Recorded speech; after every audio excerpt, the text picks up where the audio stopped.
Hello, everybody, and welcome back to the Synthwave Hangout, episode 66, I believe. I should really check that before we go on. As always, I'm Dave, aka Memory Design. And I am Dominic, aka Woren, aka Windows, aka the guy that's always late to the show in the morning. aka my secret Valentine. How are you doing? Oh, hey, there we go. Love you, buddy. I thought you would. I thought for sure you would pull that up. Honestly, I was thinking about it. You know, you're thinking about it. Didn't want to come off as weird on the show to anybody, right? We never do anything that's off or weird. Well, yeah, I never want to be weird or anything. Right. Not that anyone would ever. Everyone expects me to be very not weird. Right. You know? Well, if there's one thing the show is known for, it's being very straight-laced and, to the point, that kind of thing. We never meander. Right. Yeah. Yeah. We're very serious. Very right. Very serious here. And that's why we have on serious guests all the time. Like very, very serious people. Right? Yes, very serious people, very serious show. Yeah. Right. But, only the best topics. Right. Only the best topics. But just take our word for it. Do not listen back. Yeah, that's right. We wouldn't don't go back and listen to other shows. Right. Very important to us. I'm just trying to think of a transition here as I do. But any Valentine's Day things you're doing today? Are we just? No. I love you so much. No. Go. No, I'm not. No, go dude, on. Listen, Do you have an answer to this specific question? Well, it's just like right now I'm like home. I'm home by myself. The kids are went out last night, and my wife and I had dinner yesterday. Yeah. So today is just gonna be me giving the kids candy reluctantly, and then letting them loose on the house. So nice. Well, that's really cool that you said that you're just going to do something for your wife that you love, because today we have a guest on that I really love. That's right. You like that transition? We're just going to let it flow. Now, everyone, please welcome GammaFlow, aka David, to the show. It's a real pleasure to have you on. Hey guys, thanks for having me. There he is. I thought for a second you're in the bathroom or something. Yeah, there he is. We got a real quiet cheering going on in the background. We got to get that going. So how are you doing, David? Yeah, really good. I was just thinking we've been trying to do this for like a year now, I think, haven't we? Yeah. I've wanted to do it for ages. Big fan of your show. Thank you. I think I've seen nearly 66. Right up there. All right. No, serious, fantastic show. So happy to be here. Oh wow, I really appreciate you saying that, actually. And we'll clip that and use that for eternity, by the way. Yeah, of course. Yeah. Right. It'll be like GammaFlow trademark loves the show, and we'll just use that over and over again if that's okay with you. In perpetuity, of course. Right. Yeah, we'll talk fees later. Yeah. Right. Yeah. Of course. You just get on TikTok and it's just a slew Dave's got it. It's a slew of awful AI videos of you saying how much you like the show or something like that. We've got like it now. Morphing into a turtle for no reason. This is why Dom and I are good together. We're real in sync with advertising. This is what we do. So dynamic duo. Right. That is correct. So the question I always ask is, for anybody who's been living under a rock and doesn't know your music, could you please describe the kind of music that is GammaFlow? Yeah, sure. So, I mean, people usually say it sits between Chillwave, Vaporwave, Synthwave, and I like all those things. So I tried to combine that. The output tends to be quite dreamy, hazy, obviously 80s, very sort of funky, with a little bit of jazz and a heavy dose of nostalgia. I make music that I like, and if everyone else likes it, then that's amazing. That is a man who's prepared, Dom. That is maybe the best answer we've ever had when we ask it's that question. It's the most well-prepared answer for sure. Usually when we ask people, they just go, well, I don't know. Right. I make the sound. Right. But that is exactly how I would describe it too. Like, it definitely, if you wanted to, in my opinion anyways, if you wanted to do the broadest label, you could say maybe something like Chillwave, but it does dance between Chillwave, Vaporwave, and several other genres as well. I mean, it even goes into, like, I would say, maybe touches into like smooth jazz sounds a little bit, like phone hold music a little bit, 90s MIDI, all sorts of stuff that I love. So at least for me, I mean, that's a real win-win. I love that you brought up the MIDI. That's actually a really good point. I quite often love to sort of just try and get that sort of early 90s MIDI wave vibe. Yeah. Like Scholastic, Utopian Scholastic, I think is the kind of the name, the label. There's so many labels for these things, right? I mean, internet music, there's going to be new ones every day. But I'm a big fan of that kind of style. So like Eyeliner is a vaporwave artist that kind of goes for that. And Trendy released an EP called Utopia a while back, which kind of gives that kind of vibe as well. There's a lot of good, I think, in trying to emulate that kind of MIDI wave vibe. I think that I may have mentioned this on the show, but I was really into like tracker music and MIDI stuff, way before MP3s became a thing. And we upgraded our Macintosh to System 7, which came with an extension that had all the MIDI instruments in it, because before it was just different tones playing everything, even the drums, right? And it did an okay job. You got the melody, but I remember when we got that extension upgrade to like the basic MIDI instruments, I was just like blown away with how amazing it sounded. So it is like permanently fused to my childhood, like that vibe and that kind of music that was coming out. And I'm talking like 1993, 1994, this kind of a thing. People were you'd get on sites or you'd get on news groups and you'd download like Michael Jackson or some other like MIDIs of things that people have made. And I'd be like jamming this while like working on like art or programming or something like that. I'm sorry, I was jamming this while talking to tons of girls in junior high school. There you go. Yep, it was very that's popular. Right. And lifting weights. Oh yeah, well you had to be lifting weights with the other arm, of course. One arm is just massive, and it's just because of weightlifting. Don't ask questions. Yes, don't ask questions from weights. Just from weights. Yeah, of course. don't think about it too much. No, but so I'm a big fan of the sound. We'll get into like we have some music of yours obviously coming up and some premieres for people, by the way, which I'm very excited. I love when people bring this kind of stuff. But you have like an amazing studio from all these pictures that I've seen, and you use a lot of actual synths, right? It's a combo, right, between like software and actual hardware synths. Is this correct? 100%, yeah. So I started making music properly back in 2017, and I had a really crappy controller. It was like M Audio or something. Sorry guys if you've got an M Audio, but the one I had was terrible. Half the keys didn't work, and I just started playing around, and then I got a secondhand MacBook, like really cheap, like it was a steal. And I found GarageBand. Literally. Like seriously, like I think it was like a year old, and they the kind of people who upgrade the MacBook yearly. So I was like, hey, I'll take it. Yeah. He was just hanging around the local Apple store waiting for the the truck to load up and right at the dumpster in the back, just waiting for them right, to throw he's something. He's back there like hiding I got it cheap. Yeah, so I started out, in GarageBand, played around in Reaper for a few years, which I liked, and then I had a friend who was like, "Oh, you should have Logic Pro," and I was like, "This looks very complicated." Got into it. A lot of my first music was literally software only, and then started buying bits and pieces and. I think the tactile approach, like having something in front of you, it's also like for me. Like jamming, just coming up with stuff off the cuff. I think it's the best approach. It's expensive, unfortunately. Yeah.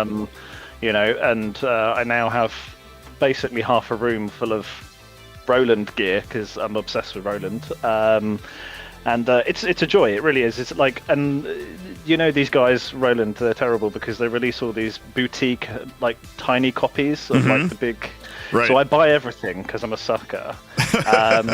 But it's so great because, like, when you go on holiday, you can bring a few little bits with you, and I can just jam. Like, if you get a bit of downtime in the evening, have like a glass of wine and come up with a chord progression, that kind of stuff. And I just love that. I love the kind of the fact that you just go and do something, you don't have to turn the computer on. I'm not trying to advertise doorless jams or anything, but it's good fun. And yeah, but let's not forget, you know, the great thing about having, you know, things like Logic Pro and Ableton and all this, they do so much for you. And I think generally a really, you know, like a really reasonable price. So, for what they great, do great compared to how things used to be done. I mean, I started off doing, you know, in my home studio or whatever, recording to tape, you know, like a lot of people did, to cassette tape, that kind of stuff, and trying to do it the right way, you know, and you're like copying tapes to tapes and like running that through, you know, the garbage, you know, compressor that I got at this used store. I don't even remember what it was.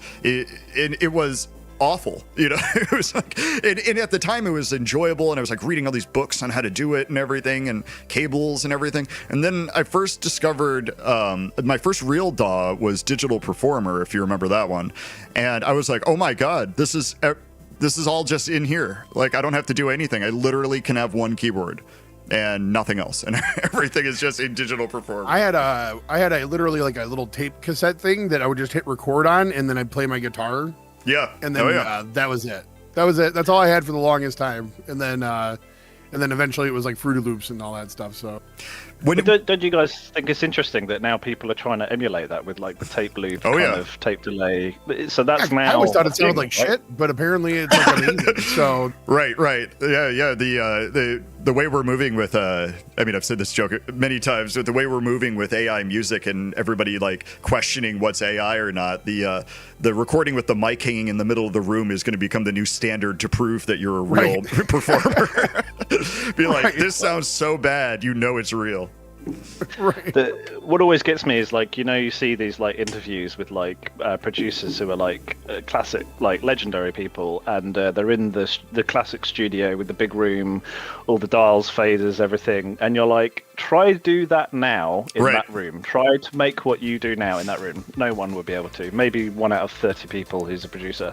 That's crazy, right? Yeah, no, it is. Well, I mean, it's also crazy expensive to have a room like that. Is like, I mean, I don't know. It would be cool to have a full-on studio, I think. But I think I would also I'd have zero fucking. I almost swore. I would have zero idea. I would have zero idea. Shows off the air. We got taken down. Yeah, right. There we go. It's gone forever. But no, I feel like I would have zero idea what I'm doing. I'd be like, I guess I'll move this slider here and turn this knob. I'd be like, I don't know. Yeah, you gotta be real into it, I think now. I mean, my friend Chris, that you know, Dom, has like a lot of hardware that he got into. Right. And he loves, you know, like building the chains and doing everything. But the sucky part is, you know, if we're working on multiple things and he's using hardware, you have to like take a photo of like the front of the panel, so you remember where all the knobs were. You know, if you're going back and forth. He's got like old school. What was the ones where you print out and you have to shake it? The Polaroid. You'd have like a Polaroid like taped to the to the bottom of it. Right. I mean, that would be probably easier, but.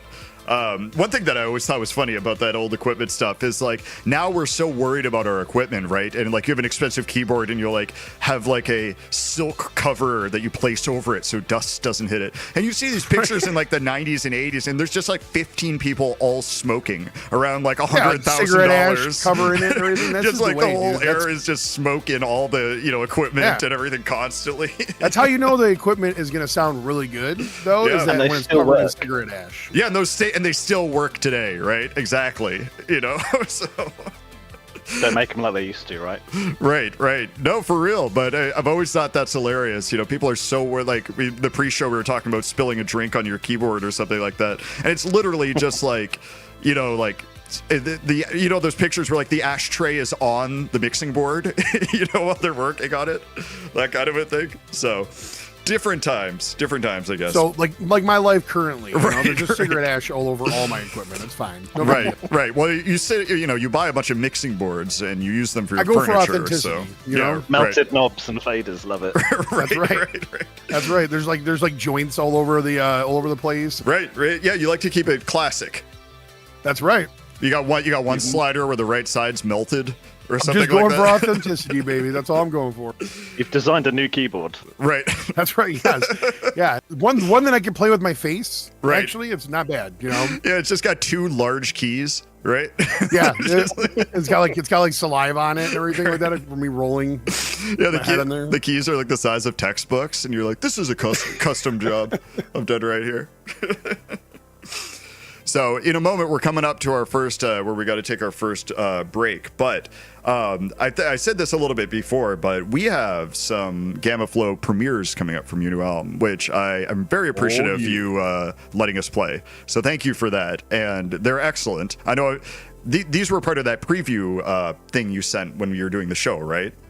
Because these both. So yeah, one of them is actually pretty brand new. Like I haven't even finished mixing on it, but I wanted to put something out there, and I thought, look, this is the best place to do this, right? And yeah, hopefully you guys like it, but it should give you like a real good vibe for what's coming. Yeah, well, I've heard it and I like it, so I'll Cheers, expose that mystery right there if you're wondering. I was gonna say I waited to listen to it for today, actually. Sure, I wanted to hear it for the first time. Oh, and that reminds me, totally off topic here. YouTube took a long time to get going for some reason. It's like a black screen and then the stream pops up, and that affects our delay. So I think our delay is even longer than usual. I think it's like 40 seconds long. So just a heads up on that. It feels huge. And on OBS, you can see like when the track changes over versus when it changes over on the stream, right? And it feels like an eternity. So just be prepared to be freaked out when I pop in. Is something my wife told me last night. So that's very accurate. Right. That's the way. That's the way it works. Right. This is the one show she's listening to. She's like, Dominic. Right. Yeah. She's going to call me and be like, what are you doing? Why are you talking about that on the air? What are you doing? right. Oh, man. All right. Well, we are going to move on to the first block of music, and then we will be back after to chat it up a little bit more. So this first one up is the newest one by Arcade Beach called Change Me, featuring Neon Shards. Here we go.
And we are back. And how far are you in the song, Dom? Is the delay really as long as I thought it is? I don't think it's as bad. No. Oh, okay. Maybe it caught up or something like that. You never know. You never know what's going on. You still there, David? I'm still here. He's still here. Hey, we did it. We had somebody stay past the first block. Right. It's happened. How could I leave? right. The bindings worked. Right. Yeah, right. The guy we paid to come over is doing a great job, I guess. Holding you down. So he's still here. Yeah, he's still here. He says hello. So let's talk a little bit about what I want to talk about the way that you've come up with this whole GammaFlow imagery and sound and all this stuff, because to me, when I didn't know you, when I hadn't have heard. I wasn't aware of you when I first came into the scene and started releasing music myself. And then I kind of got more into, like, when I was looking at people in the Synthfam chat and I saw the artwork and the style and everything that is on a lot of your stuff, it was immediately appealing to me. There's some draw of that kind of style to me. What is that based on? Is it just something that you like personally, or is there some more story to that? But that took a really long time to get out. Sorry about that, but I think you get the point of what I'm asking. Yeah, so like in terms of imagery and like cover art. Yeah, the cover art, the imagery, the overall vibe is very nostalgic and appealing to me in one of those ways where I can't put my finger on why. I'm with you. So, I mean, firstly, I think after listening to rather a lot of Vaporwave in the sort of 2017 to 2019 period, and then, a couple of years after, I got into that, and it was like, okay, I understand what this is. And I don't know, I kind of just, I had a vision of just something that was very serene, calming, and I'm a little bit of a perfectionist, so like I need things like artwork to look good, and from a sort of marketing perspective, obviously, if you're a producer, you want it to look good. I started working with a guy called Corey Harris. I want to say about sort of 3.5 years now, I think. Jesus, we've gone really quickly. So Corey did album artwork for Tupperwave. Okay,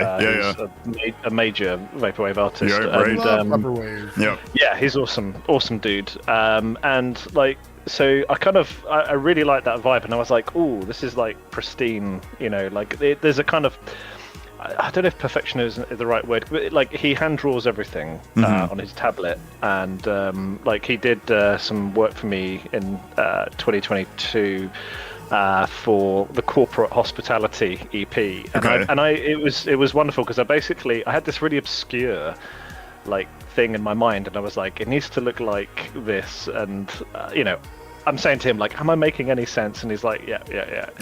He comes back with this. Oh, sorry. Go on. No, I was gonna say, is he the one that did all the visuals for the Gaia for YouTube when you did the whole album thing?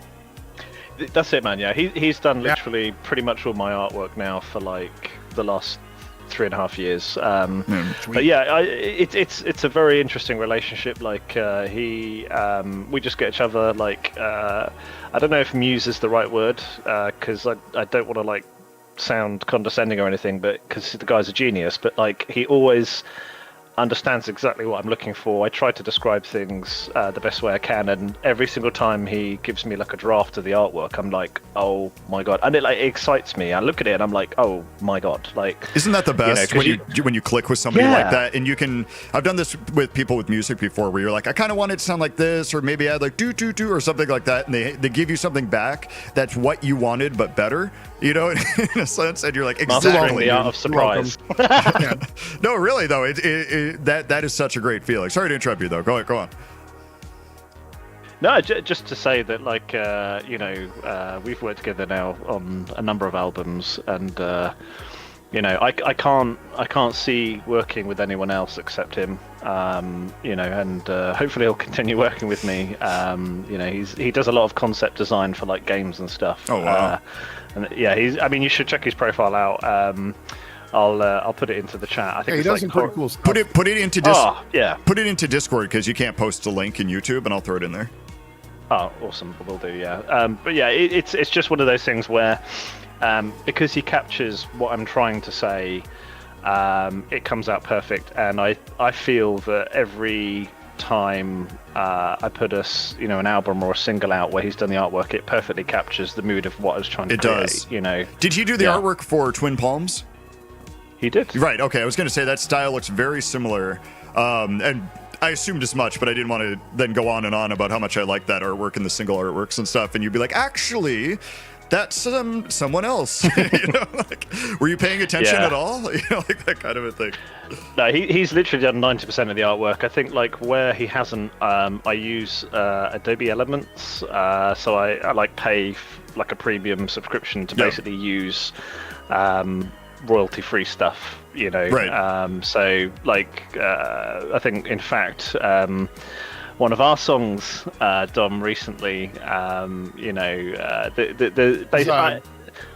what? Go on. I was gonna say it was not Femme. No, was it Femme? No, it was Femme Fatale. Yeah. It was. Yeah. So like, I had like a vision, and I was like, there needs to be like a montage kind of thing here, and I think there was a whale and a skeleton. Right. Yeah. Like, and it like if you take the components of that, it's very random, but like. In a way, it's kind of cool because it was like, this is it. I want people to just take from this what they will, Like I loved it. Yeah, like the bubbles thing. I was like, that kind of just seals it, and it's like literally anyone can get a copy of Adobe Elements. I think it's like $20 a month or something, and I've had it for years, for like logo work and stuff. And it's a cool little tool to have on the side. But as I say, for like 90% of the time, I rely on Corey, his talent, to make the vision come true. I just envision you sitting in that studio with all the pink lights on and everything back in your chair, and you just like snap your fingers and point at the screen, and you're like, bubbles. That's what it needs. Right, and then it just pops up. Oh my God! Were you there behind me? What the hell? he's got like an Iron Man type of like situation going on. Where he doesn't like bubbles. Right. Then you just get a message: lock your IP cam. Right? I see everything. No, but for real, like you never know what the process is going to be. And I've had that with some artwork stuff and like music stuff too, where you're just like cleaning dishes and you're like, that's it. Then you have to run and like make a note or like put something down real quick. The worst is when I'm not home and I have an idea for anything, and I have to like quickly try to figure out like how I'm going to remember it later, and then 90% of the time it's gone. Yeah, right. Yeah, 100%. I use the Notes app on my iPhone for that because I can't remember anything. My memory you're a is smart terrible, person. Right? Oh man, I had to. My life would be in chaos otherwise. The joke we always make on this show is that I'll like sing melodies into my phone. While I'm recording like a voice note or something like that, and then it just sounds like unusable trash when I listen back later. So like the Notes app is maybe like the way to go, but I guess I don't know how I would describe a melody in that. Maybe the notes, if I could figure them out. Back in the day when I was first doing Company Man, and I thought it was really cool, I would have like one of those free keyboard apps on your phone. You know what I mean? And I'd have like a melody idea, and then I would like figure it out, then like write that down. And now I'm just like, I'll just sing it into the phone and then never use that melody ever again. Like that kind of a thing. Yeah, Dave sends me everything he sings, by the way. No, I don't. Yeah, literally everything he's I get messages constantly of him humming and like whistling and stuff like that. Right. It is just unbearable. But, it's great. You just blast that if you and your wife are in an argument. And it's just like, yeah. And I go, well, he's my, in the background. He's my friend, I can't talk about this right now. We have notes to figure out. I'm busy. Right. I've got a very serious thing happening. Right. Make it a baseline, all right? Right. Make it a baseline. Exactly. See? Serious business. Right. Serious business. That was one of our first conversations between Gamma and I. We're laughing because we're like talking about our kids, and we're just like busy kid. Daddy's making a baseline. Right. Very busy right now. Well, and I'm loading up it is cool. That link right now. Does this guy do nice. Like can you pay if I wanted him to work with me or something like that? Is he for hire or is he just work with private clients? Yeah, I mean, I'll get 80% of it, but no, I'm joking. Of course, yeah. He is open for business, and please do check him out. Yeah. Use code Gamma at checkout, right? Yeah, for 20%. Right. All right, that's a great idea. Hit him up.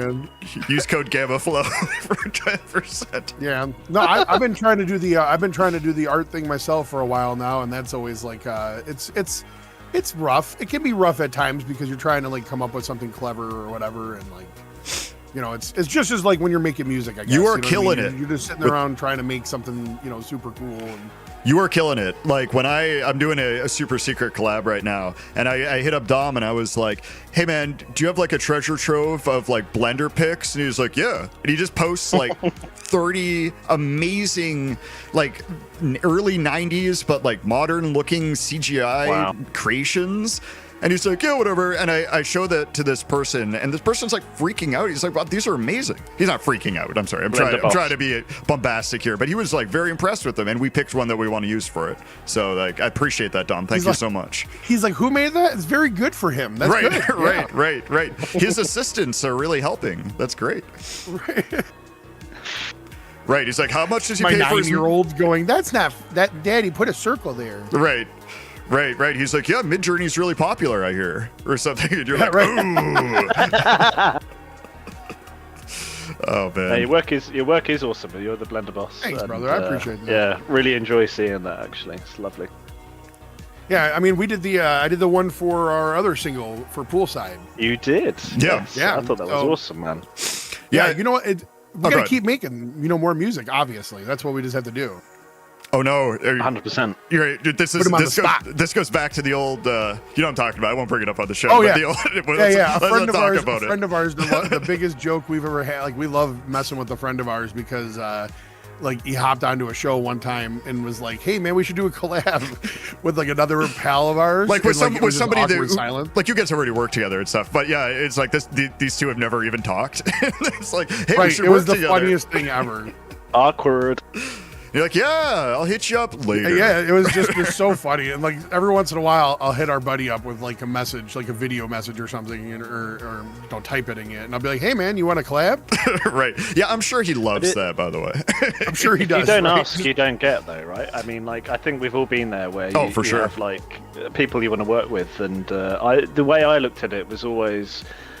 You should always. So I have two approaches. I always want to work with people who produce awesome music. I don't care how big they are. That's the first thing. And where I am aware of someone being like very talented and like they have bigger stats than me or whatever, it's like I don't really care about the stats. It's more I know that we would work well together, and like you kind of need to take that approach in music. You need to look. You need to seek out people, right? Networking is huge. Oh yeah. Yeah, I mean, it definitely it gets your name out, and it also introduces people to your music that may never have heard it. You would think that they would come across your stuff or something, you know, if you're in a similar vein. But there's so much stuff out there. It's so saturated that, you know, there's artists that I'm finding out now from this show, from guests coming on and recommending music that have been around since like 2014. I've never heard of them. Wow. You know, like that kind of a thing. And I'm like, how did I miss this? You know, and isn't that awesome though? It is totally awesome. Totally awesome. So, yeah. Actually, some of the music that you brought later, I've never heard of. I've heard of their name. I'd never heard anything they've done. So, yeah. So I appreciate that. Yeah, we love getting new stuff to listen to. Right. Well, then, you know, especially if you like somebody's music, like how I like your stuff, and you respect them as a musician, and then they're like, this is what I listen to and I like it. You know, it lands a little differently, you know, because I'm like, what is this? You know, like this person I really respect, they like this, and then I'll like listen to it maybe more critically than I might just listen to a random link I get or something from somebody. Yeah, and it's just good to hear good new music too. Yeah. It's like having a jukebox, and you never know what's going to land up, but Yep. you know that it's probably going to be good, right? Yeah, exactly.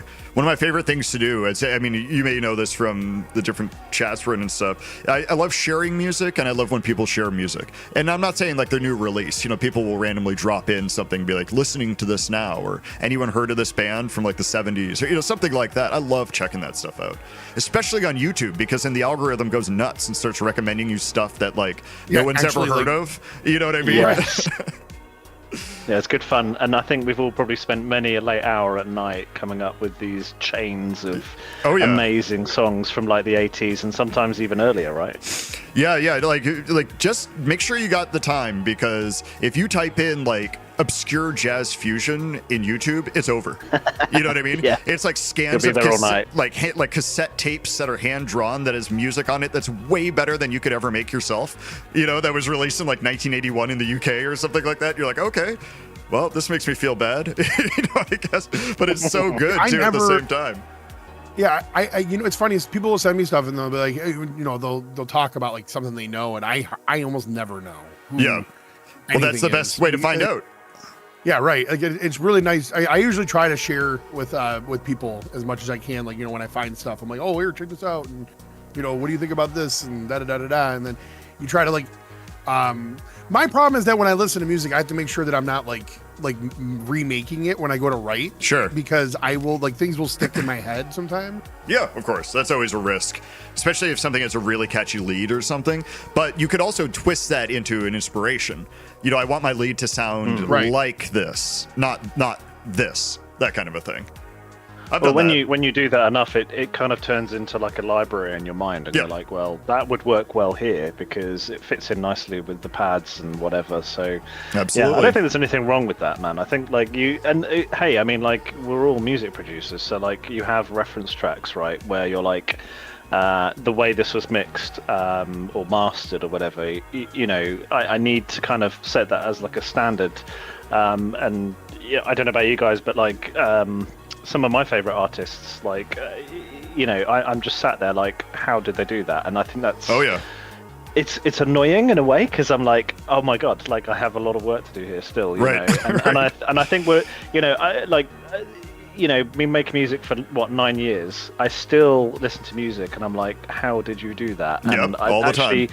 Finding it out is the joy, because you're like, you might crack it and you can have a go, but you know, it's that kind of wonder, I think, that is really important in all of this. Very well put. Actually, I absolutely agree. But speaking of music that you are. This is another great transition. Like listening to, and you're like, why? You know, how did you do this? We have to move on to the first GammaFlow block. But in this block, we have essentially 2 premieres. Do you want to talk about either of these before? Do you want to talk about them after? What do you want to do? I'm happy to talk about it now. Okay, I guess. Sure. It's going to start with Carousel. That's the first one. Oh, nice, awesome. Yeah. So I guess. Just to talk a little bit about the album that I'm working on, just to give people a bit of perspective. I think, like, or I hope, when you know, if you've heard my music, the albums have kind of themes. I think, like, when you go through them, and you know, even subtle things like the names of the tracks. Like, I think about that probably way too much. I think it might be a problem, and I'm working on that. I think it's a great problem. You know, like, I highly recommend you dive way deeper into that, because the names are really great, and they also produce that same level of like nostalgia hit that you get from like the cover art too. Yes. So I notice, and so other people must notice too. I think it can. I never noticed. No, I'm just kidding. I think it's important, because like sometimes people won't listen to a song unless they see something with words that appeals to them. So like, obviously, how you interact with the world can be different person to person. Also, little things like alliteration, like double words. So like, I think it was Windows 6 that released a song called Mind Mirage or something like that. Like. And I'm like, that's such an awesome track name, because it hits you, like it's meaningful. You know, you can feel something with that. But yeah, just on the album, you know, this time I think what I felt last year when I started making this was that without trying to be too sort of negative or dark, there was a lot of issues going on in the world, right? Wars and all sorts of horrible things, and I think it's very easy to kind of get like these news feeds on your phone and go down into like a doom scroll situation where you're just like sat there going, oh no, oh no, and it's horrible. So first thing I did was remove the news app because it influences you, and I don't want these, like the BBC News in the UK. If you've got the BBC News app, it has this dun dun dun kind of noise when there's like an important news article that comes in, and every single time it's something horrible, and now I can't deal with that anymore. I don't want that. Yeah, it can kind of ruin your day, you know what I mean? It's doom, and so I was like, well, I don't want to deal with that, and so I thought, what can I do about this? Well, I want this album to be uplifting. I want it to be as hopeful. I don't know if joy is the right word, but like I think hopeful is probably the right word. I want people to listen to it and go, okay, things aren't too bad for me actually, and like I try to kind of transport people away from like their office job, or they're at home and maybe they're having a hard time.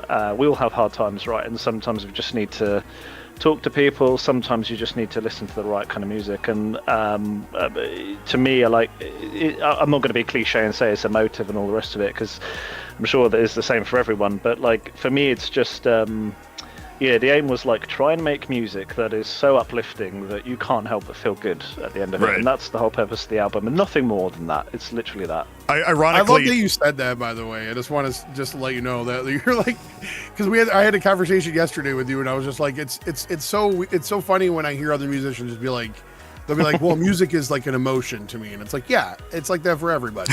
You know what I mean? No, it is, and it should be, right? But it's like it's deeper than that, what obviously. else? But yeah, right. Yeah. Although go on. As I say, like emotion, sure, but like, what's the story? Like, why? Right. Why did it make you feel this way? How does it actually make you feel? Like, it just, like I said, it just makes me laugh. It's like when you talk to other musicians, and they'll be like, "Yeah, I just pull it kind of like out of the ether," and I'm like, "Yeah, we all do." What are you talking about? Like, you know what I mean? I just pull it out of my something else. Yeah, it just kind of came to me. And you're like, oh, wonderful. Usually things don't happen like that. Like writing? You're talking about like writing the music? Yeah, when people make music, you know what I mean? When you talk to people and they're like, oh, well, it just kind of comes to me. And you're like, yeah, that's how that works for. That's called creative process. Yes, correct. Yeah, it just cracks me up when people say stuff like that, though. It's like okay. All right. By the way, I also have to point out that I love that GammaFlow is saying, I'm going to try to take you out of the feel of being in the office. Right. Wouldn't want to have any office motifs going on in any of this stuff. GammaFlow's like, I just want to make you feel, and you're like, no, please don't. Right. Yeah, right. You're like, right. I want to be at a desk in the 80s with a report due, and like, that's the vibe I'm coming to you for at all times. That's right. Yeah, I got a TPS report to finish. Right. Oh man, made me cough. So that kind of encompassed both of these two premieres that we're saying, like, right, for the album. And then Mirage is like kind of an all-time classic, I think, GammaFlow song. I don't know if we have to talk too much about that, but is there anything cool about that one? Yeah, probably. Probably. Yeah, I mean, yeah. So it seems like a really long time ago. The thing with that album, Sunset Deluxe, so like that came out and it did really badly for the first month, and then that song got selected by Spotify for the Vaporwave chart thing, the playlist. Oh, okay. Hey, remember when they used to do that? They don't do it anymore now, right? Womp womp. And it kind of skyrocketed, and then everyone started listening to all the other songs, and it was like, oh wow, okay, what's going on here? And then you're getting like 150,000 streams a month, and it's like, oh my god, like this is ridiculous. Yeah, I know what that's like. Yep. Well, it doesn't happen that often, but no, I'm just messing around. I don't know if I spoke to you guys about this, but like, I think. I can't remember who. There was a famous producer who basically like he can't play an instrument. He just knows what sounds good. And Rick Rubin, like, is that who you're talking about? Yeah. And like the most cliche approach I can take is like if I produce an album, I know which songs will be a hit.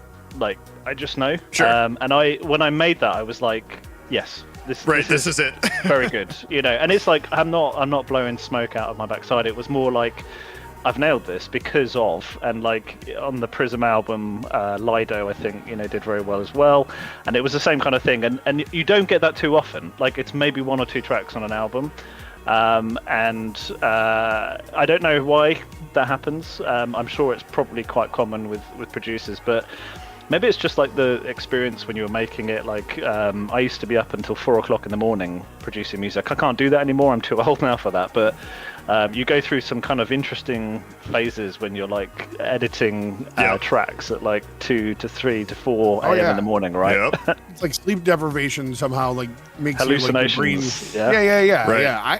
I still stay up. I can see the palm trees. Right. But also you on kind occasion of. I stay up that late though, for sure. For me though, if I ever stay up later, which for me is like midnight, that's my 4 a.m. I go to bed being like, this is it. This is this is the one. And then in the morning I'm like, damn it, this is not the one. Oh yeah, I've been there. Yeah. It's like we talked about when this a bit last night, but I thought when I made when I was working on Coalescence, and I made Solace, which is Dave's favorite track, by the way. It's the best track you've ever made. It's a great song. Thank you. But when I made that track, I was like, dude, this is gonna be it. This is the one that everyone's gonna love. And then it's like only musicians like that track, and then no one else, it seems like. But it was just like seal of quality. It's funny how you think sometimes, for me at least, I'll think something is gonna do really well, and then it doesn't. That's the entry song into the Synthwave lending program, where we just all pay each other back money. It's the one free back track everyone gets. It's like the Frampton Comes Alive of tracks. That's it.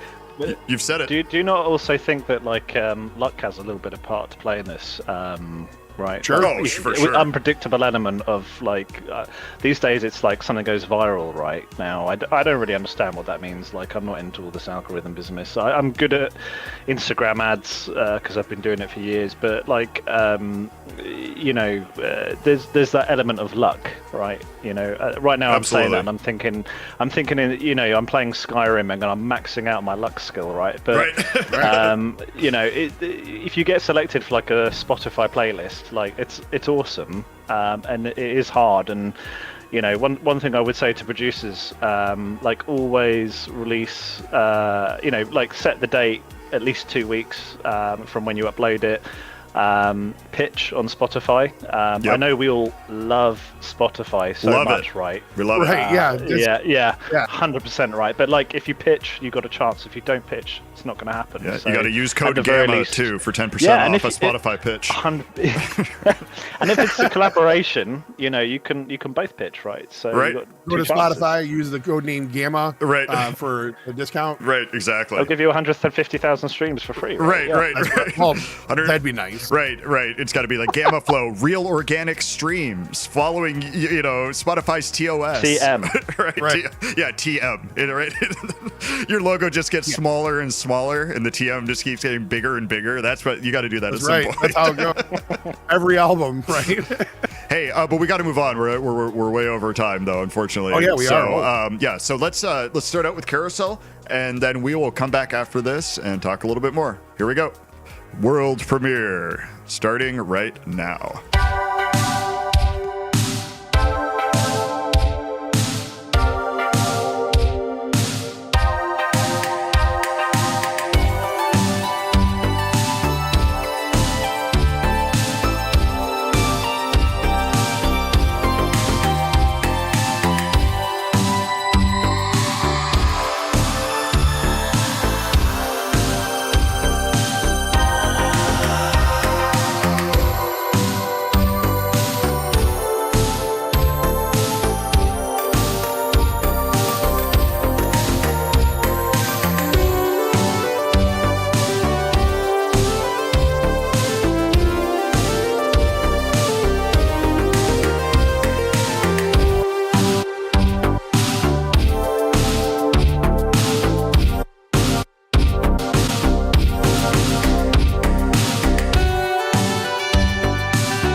And we are back, and I think Pashang said it right when that sound of like everything baked in, covered in reverb. I mean, but it's clean and easy, and there's no like interaction with the frequencies. I mean, that is a really good point that he made, and I love that sound. Maybe that's why I like this stuff so much. I don't know if you're doing that on purpose or that's a design or what, but it is definitely a great sound. We're busy listening to the song. Yeah, I know, right?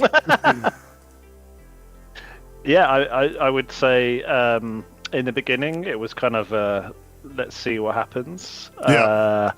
And like I don't know, man. I find like, especially with like leads and pads, I find it weird to not put reverb on them. Yeah. I probably do a bit too much.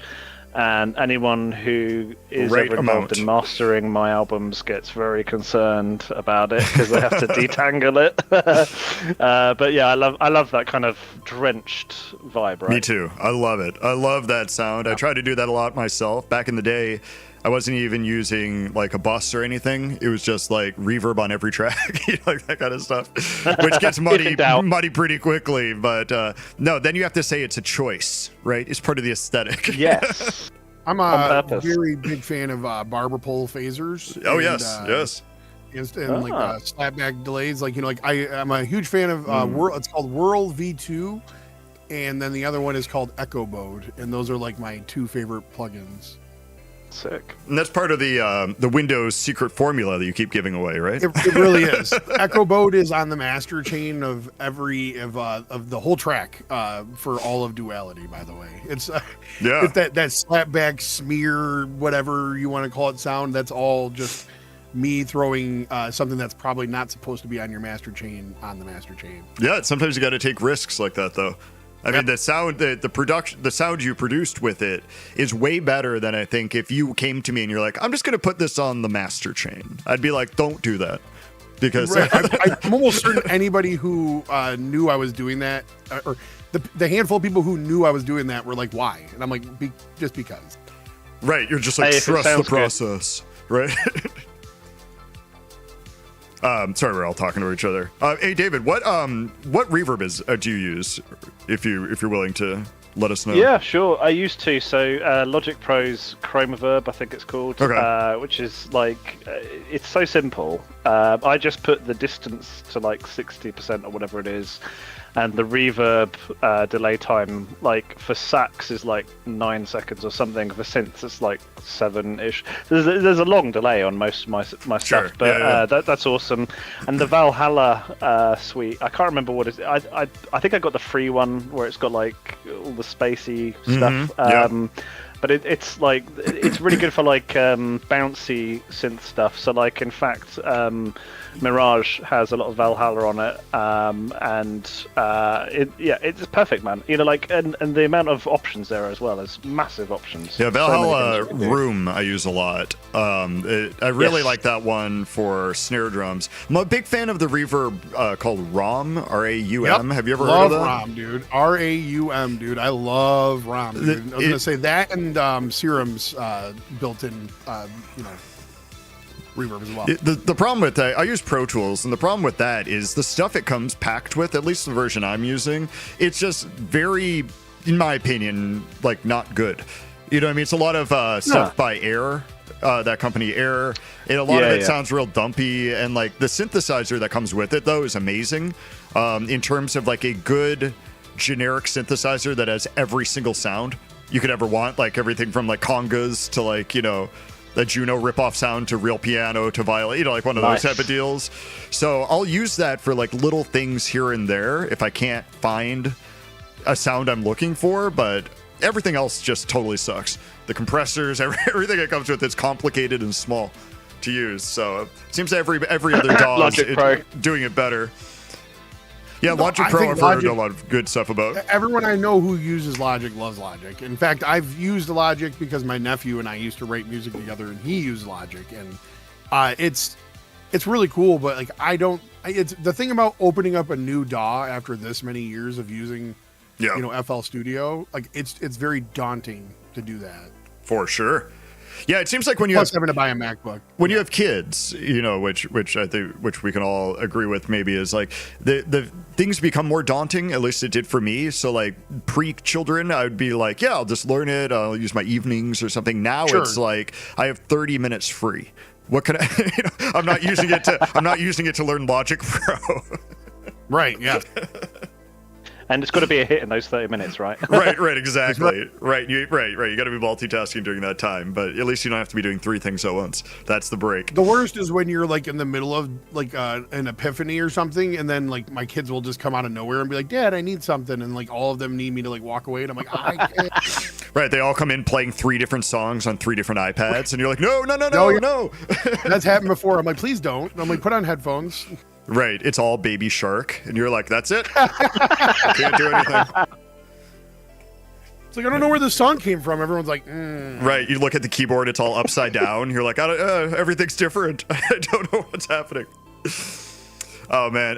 So your latest release sounds an awful lot like Baby like Shark. Baby Shark, right? Although, David, Classic. you could get away with doing the synthwave cover of Baby Shark. I think if anybody could, you could do it, and you would be like, Is that a challenge? Yeah, it's a challenge. The GammaFlow trademark Baby Shark, and then wave it out. Don't worry. I'll be like, Baby Shark. yeah, right, exactly. And then a huge sax like you have in that last track, well seated in the mix, so it's extra smooth sounding and everything. But who would do the vocals? Who do we think would do the vocals? So if I do the composition and mixing, who would do the vocals in the Baby Shark remix? Like, Dave, who's your top easily. 3? Yeah, Dave would. No. Alright, done. Oh, I mean, no. If this is how we get to do the collab, I'll do it. I'll do Baby Shark. Absolutely, let's do it right now.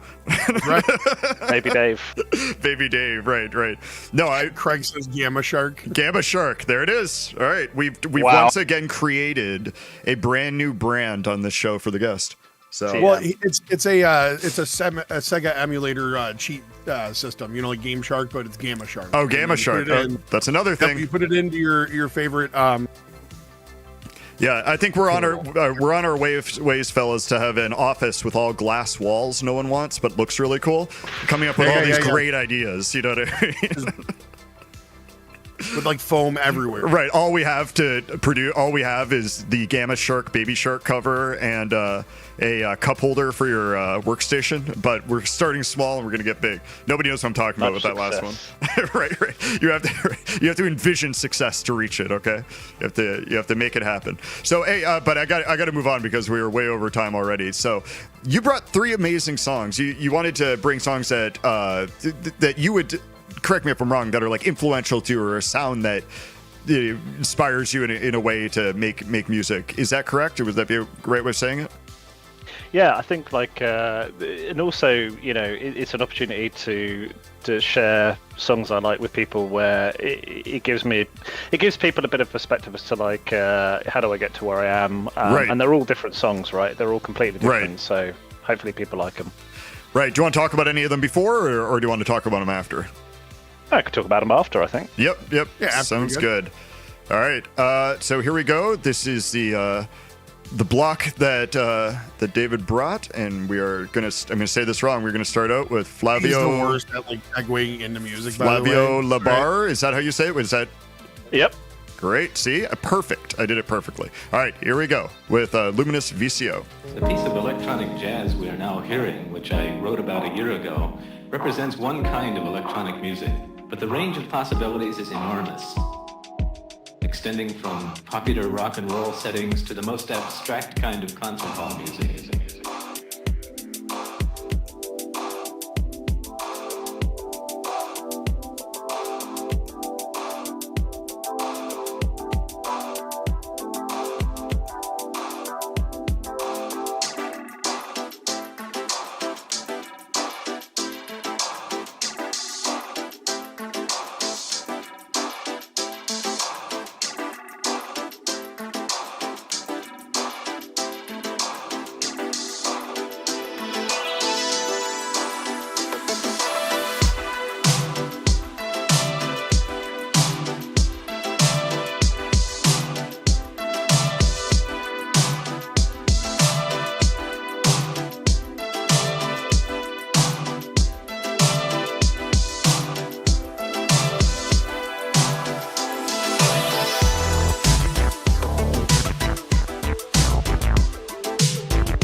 And we're back, and wow, what a great block that was. It is really like the infomercial joke we were making before, where it's like if you want to be GammaFlow, you know, like get the GammaFlow starter pack right here, right? It's like these songs will turn you into, you know, and it's like comes with its own like trademark form and a bunch of other stuff you can do to set up to be like GammaFlow. So yeah, it's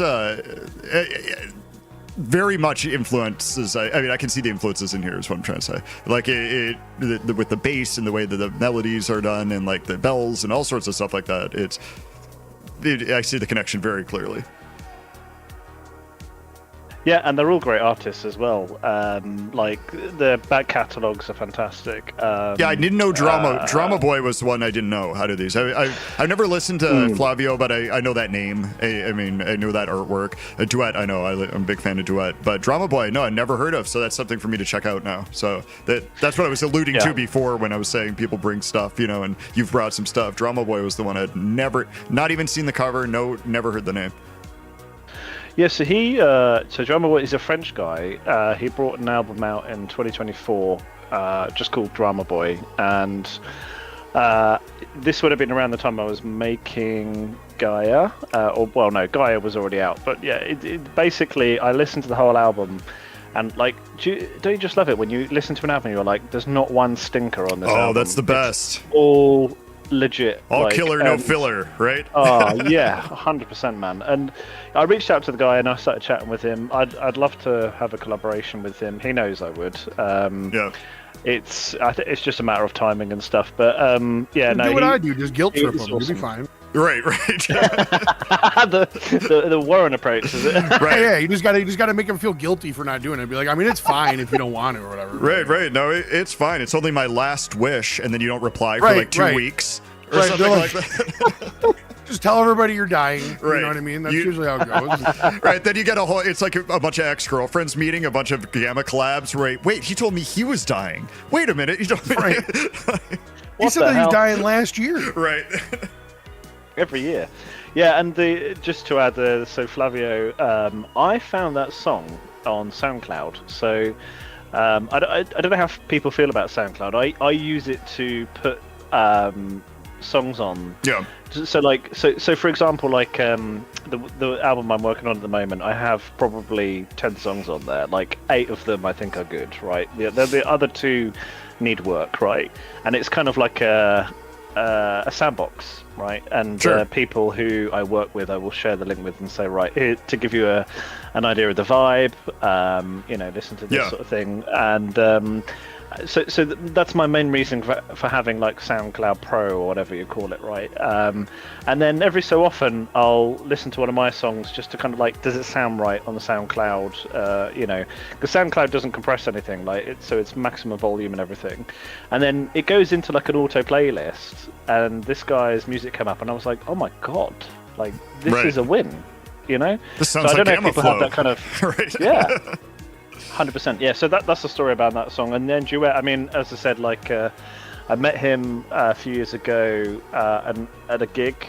He was performing, and he played my favourite Duet song, which is Gallery. That song was put into the Vaporwave Spotify playlist at the same time as one of mine, and I was like, this is just mint condition, like and he's a superb producer. He's a lovely guy.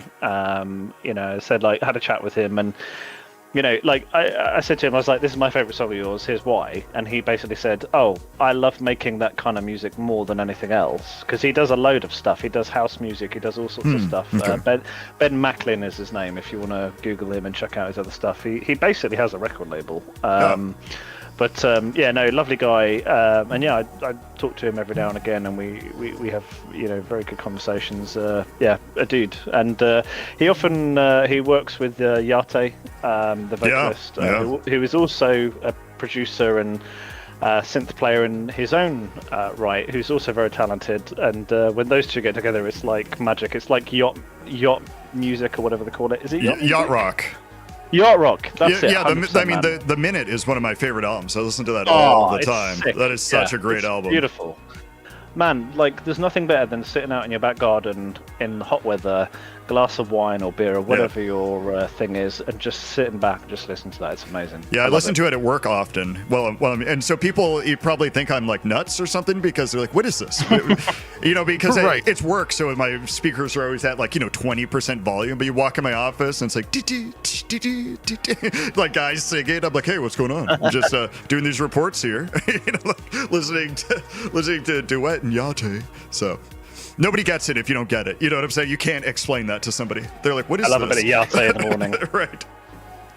Yate with my latte. Right. There you go. There you go. Send that to him. Latte and a latte. What was going? Oh my God, our time is. I know. quickly Every running time out. I look down at Sorry the time, about I'm that. like, man, this whole 2 hour every week, I say the same thing, but it goes by so damn quickly. Yeah. I mean, we have a few more minutes for sure, but normally I'm hard watching the clock, because I'm worried about going over, but that kind of a thing. But I've just been enjoying the chat so much. I've even been focused on it, so I just noticed it right now. But yeah, so That's wild. Yeah, so we'll just continue talking about Duet for the rest of the show, right? Then you can send that Could be to him. worse. Send that to him, and you could be like, "Hey, you should reach out to these guys and be on the show too." We'll get him on. We'll sort it out 100%. Right. Just tell him that you're the third host, and then you're sick. You're sick that day. You're like, "Oh man, I'm sick. Right. I'm sorry. I can't make it, but can't these make guys it got it. today." Don't worry. Right. We just send you little cash payments for you to use your your connections, and then you're just sick all the time. It's just amazing. This is a great scheme. Sliding him like money under the table. Yeah, you're writing all these down, Dom, right? I mean, Of course, yeah. on our large ledger of secret plans and whatnot. Yeah, so. I have a giant, chalkboard that I, right. just plug it all into it. It's just got a big sign. Figure out how to make Dave quit, and then like So a replacement bunch people. of circles with lines Wow. pointing to other things. Right. We've dunked on each other. It's significantly less on this show. I just dunked on myself. See, Gamma's lifting us up. That's what it is. You're making that right. positive influence on everybody here. That's right. You're in the GammaFlow. Right, you're in the Gamma. We're in the flow. Wow. Oh man, yeah, that's got to be trademarked too. By the way, you're in the 100%. Gamma. Oh, it flow. is. No, it is. Yeah. Wait, are we monetizing this? Right. Oh, yeah. You guys didn't tell me that, right? Oh, yeah. Right. Yeah, there's going to be tons of ads. I get a but- letter in the mail about how you're claiming the episode, right? Like 100%. I hope not. I almost swore there. I hope not. Like, because like, obviously, like, when you distribute music, you've got that option where you can basically stop people. I don't do that because don't I do it like either. having. Yeah, I don't do it. I like it because I've got. I didn't do this until the last year or so, but there's people who, like, to me, it's a very strange thing having fans. I don't know if that's like the word, because to me, I have this complex where like I don't really see myself as great or good or anything like that. But when you have people remixing your songs and slowing them down and speeding them up, like, I love finding those videos. Like, it's really fun. Like on TikTok as well, like people using your music for their videos, but For they're sure. like, they're not spammy videos. They're like, oh, I went on holiday and this song is the background music, and it's like, wow, like I'm That's honored. really cool. Like, that is awesome. Yeah, That's how 100%, man. that's how I connected with somebody way early on when I released my first EP. Is they used one of my songs in the background of their video, and then we still talk to this day. He does like gymnastic stuff and calisthenics and that kind of thing. So, but yeah, Wow. I mean that feels really good when that happens. And but yeah, this show we have on, it never passes monetization because there's always somebody has that YouTube claim, right? And it's always almost always. which is fine. Like the show isn't going to get 2 million views, right, to make it so monetization Well, I is mean, super I important. think it could if we could just, get more people to, listen and, not walk away from our madness. I meant that the monetization doesn't matter on this end of it. Well, no. We don't do this for money, obviously. But I agree with you, though. You should, having that YouTube option, I don't agree with that. But some people do. I mean, they don't want them to, like, take their music and use it and not re-upload it without their permission. So, whatever. I get it. I think but that's kind of like I'm with Gamma here. I feel like that's kind of like you're doing yourself a disservice in a way. You know what I mean by doing that? Like, unless you're so famous that, like, Sure. Sure. I guess. But I don't know. Yeah, like, even then. But even major record labels, I mean, some are real strict, but even major record labels do sharing, you know, like revenue sharing, because I think because it gets it out there. Well, they figured out that people want to use this song in videos or whatever, and then they're going to get money from popular people using it. So it's all about getting money for them, obviously. So, yeah, so we got about a minute left. Gamma, is there anything sorry, I keep calling you between Gamma and David. Is there anything you want to promote coming up? Yeah, I guess just to say, first of all, thanks for having me on. Real pleasure. I'm so happy we finally got to do it. Yeah. We've been talking about it for months. We've been very excited about this show, so I appreciate you coming on as well. Yeah, so thank you so much for having me. It's been a blast, and also shout out to the guys in the chat. A lot of familiar names there that I know, and I love you guys. Really appreciate that. But yeah, in terms of my stuff, so I put an Instagram post out saying that Montage will be out in Feb. Unfortunately, it's going to be early March. I'm so sorry. It's because of life. Sure. You're probably going to have to wait a week longer. That's all it comes down to. Hey, my I'm dying inside. My third I announced that my third album was coming out first quarter of 2025. And it's still not out. So. It's still not done. It was I misspoke. Sorry about that. Well, it happens, right? And I've done that before, and like you know, the thing is, like, we're real people, right? But sure. But yeah, the album will come out in the summer. I don't have a date because I don't want to set a date. I've found that. There's two things. Like, if you have a deadline, that can be really helpful, but it also forces you to rush, and sometimes not rushing is better. Sure, I think. Good point. Like taking your time. So yeah, that's kind of where I am at the moment. But yeah, thank you everyone. And we thank you. Dom and I have a special surprise. The only collab we've ever done is starting off this last block, and then we've got two other songs. Well, no, we've done that. other collabs. Yeah, not like this. But this one is special. This one is special. This is the one of the only Vaporwave tracks we've made together. Right, that we've done together. So yeah. I'm sure you've heard this, David. We've spammed it a little bit in the chats we over spammed the it all years. over the place. Intrigued. Yeah. So, but as always, just remember to be kind to others, be kind to yourself, and just try to have a good time with life, because we only get to do it once. That's right. And it goes faster than you think and could be over at any time. So I think about that more often now that I'm older than I ever have before. So that's very good words of advice. And once you have kids, you start thinking about, like, everything gets very existential once you have kids. Right. Oh, for sure. For sure. And if you celebrate Valentine's Day, everyone, I hope you have a happy Valentine's Day. And if you don't, I hope you have a great Saturday. And we will be back next week. And we have, I don't know if we have a guest for next week. Do we? We'd have to check. I think we do. I just stopped for a minute. I thought you were going to be like, and if you don't celebrate Valentine's Day, you're all dead to me. Oh, no. I thought you were going to do something like that. I know a lot of people that are just don't care, even if they have significant others and stuff. It's like not a non-thing. Well, for them. it's just another holiday, I guess, but it's fine. But as always, we will. I'm going to hang up the Discord call, so don't. You guys will still be on the call, but I won't. So don't talk until I do that, and then you can talk if you want to, and you won't come through the stream. Then I'll hop in after if you're still on. Yeah. But thanks again, David, and everyone for coming. And we will see everybody next week. Have a great weekend. Later.